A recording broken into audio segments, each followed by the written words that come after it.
Fala pessoal, já estamos de volta com as nossas aulas de língua portuguesa, agora para concluir o nosso estudo sobre concordância verbal. Então nessa aula número 3, vamos dar continuidade às explicações sobre a concordância verbal. Já estudamos o conceito do que é concordância verbal, já estudamos as regras de concordância verbal com o sujeito simples e hoje vamos estudar as regras de concordância verbal com o sujeito composto. Lembrando que o sujeito composto é aquele formado por mais de um ser, de um objeto. Vamos falar a linguagem mais simples para vocês. Enquanto que o sujeito simples, que foi o assunto da aula número 2, trata apenas de um sujeito, apenas de um objeto, de um ser, de alguma coisa. Só de um, beleza? E aqui no sujeito composto, nós vamos tratar mais de um. Então, dentro desse conceito, nós temos aqui algumas regras específicas que vamos conhecer hoje. Veja bem.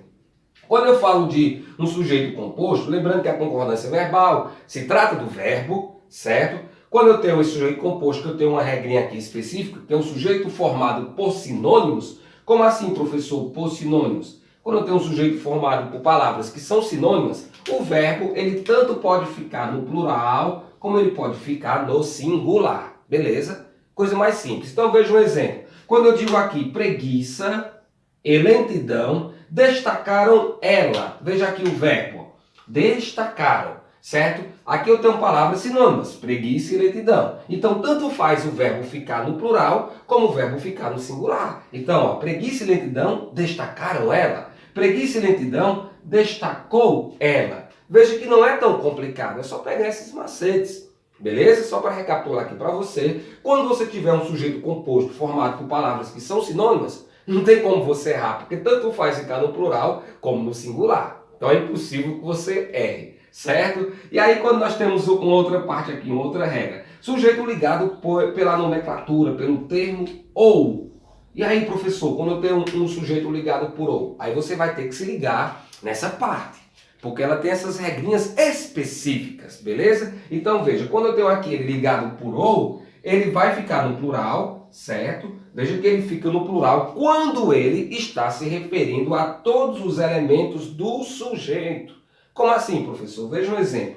Doces ou chocolate desagradam o menino. Veja aqui, o menino. Então, doces ou chocolate desagradam o menino. Aqui o verbo ele está no singular, beleza? Ó, no plural que diga, pessoal, desculpa, negócio de singular, professor, singular desagrada, certo? O verbo está no plural, desagradam, ó, doces ou chocolate desagradam o menino, por quê? Porque o sujeito ele está ligado por ou, está se referindo a todos os elementos do sujeito, doces ou chocolate desagradam o menino. Então veja que quando o sujeito estiver ligado por ou, ele vai estar, quando ele estiver se referindo a todos os elementos do sujeito, o verbo ele fica no plural. Desagradam, plural. Nada de singular, professor. O singular vai ser desagrada. Aí vai ser desagradam. Beleza? Então veja aqui. Deixa eu repetir para que você entenda agora melhor.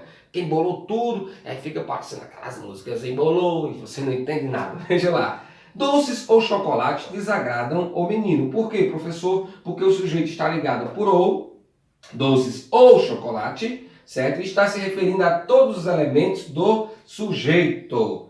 O menino, doces ou chocolate desagradam o menino. Agora, veja bem, quando eu tenho o termo ou, que ele tem outra regrinha específica, ele vai concordar com o núcleo mais próximo. Como assim, professor? O termo que estiver mais próximo do ou, o verbo vai concordar com aquele núcleo.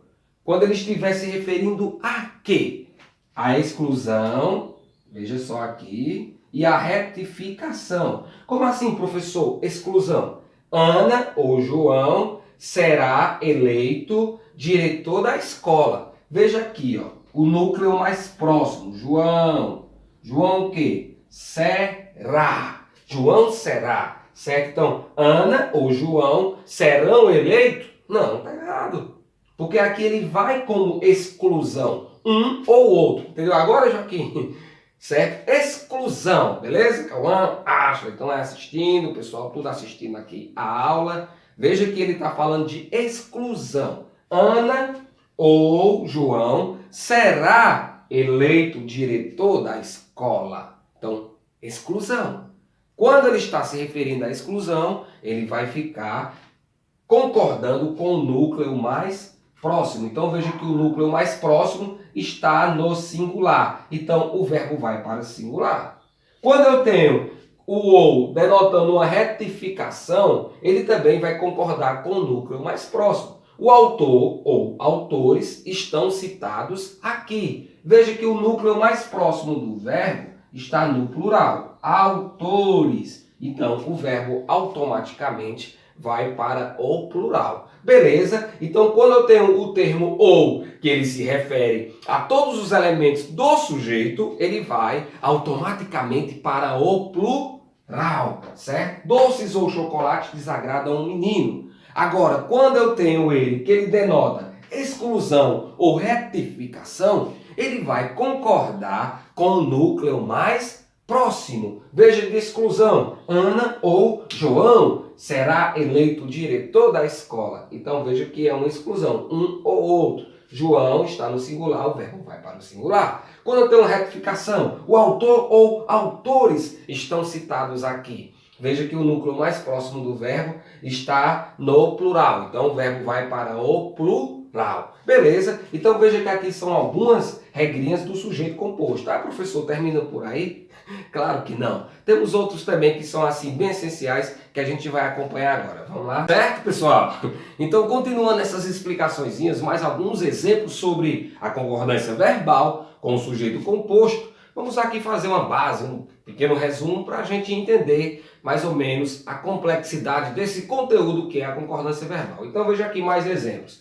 Quando eu tenho sujeitos ligados por nem, a expressão nem, o verbo ele vai para o plural. Nem chuva, nem frio são bem recebidos. São, olha o verbo aí, no plural. Então, quando eu tenho um sujeito ligado por nem chuva, nem frio são bem recebidos. O verbo ele vai para o plural. Beleza? Outro exemplozinho aqui, quando eu tenho o verbo dar, o verbo soar, o verbo bater, mais horas, o verbo ele vai concordar com o sujeito. Deu 1 hora. Soaram 2 horas. Certo? Então veja que ele concorda aí com a hora. Se a hora estiver no singular, o verbo vai para o singular. Se a hora estiver no plural, se referindo a plural, o verbo vai para o plural. Beleza? Recapitulando aqui. Verbo dar, soar, bater, mais horas concorda com o sujeito. Deu 1 hora, soaram 2 horas. Quando eu tenho o verbo indicando datas, beleza? Indicação de datas. O verbo concorda com a indicação numérica da data. Como assim, professor?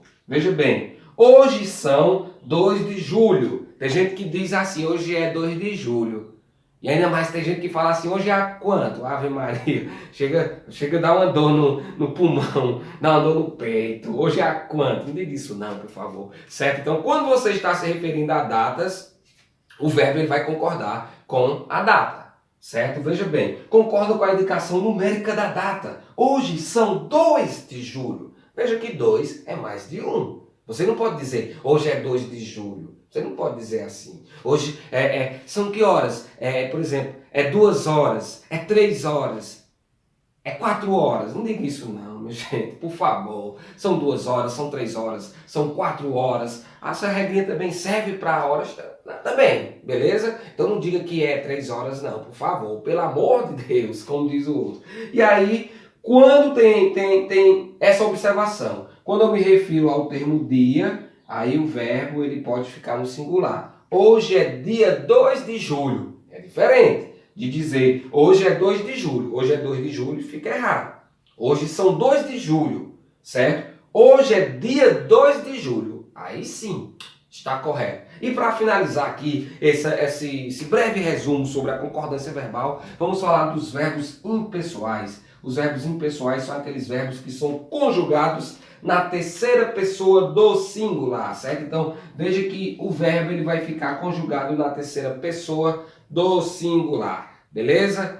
Sempre vai ser conjugado na terceira pessoa do singular quando tiver um verbo impessoal. Havia muitos alunos na quadra. Se você colocar haviam muitos alunos, errou, certo? Então, havia muitos alunos na quadra. Quando eu tenho o verbo fazer, esse verbo, por exemplo, o pessoal que ele fala sobre tempo decorrido, o verbo fica também no singular. Você não vai concordar ele no plural, não pode, beleza? Se liga nisso, ó. Faz 3 anos que ela estuda aqui. Se você colocar fazem 3 anos, você errou. Beleza? Verbos impessoais são conjugados na terceira pessoa do singular. Havia muitos alunos na quadra, faz 3 anos que ela estuda aqui. Ok, pessoal? Então veja aí que aqui é mais ou menos assim um breve resumo, um breve estudo da concordância verbal. Depois você vai fazer aquela pesquisa bem light, vai se aprofundar mais um pouquinho também nesse conteúdo. Aqui é só para você ter a noção de que é possível aprender concordância verbal, que só depende de você. Beleza? Vamos embora e a gente se encontra aí em outras aulas. Fui!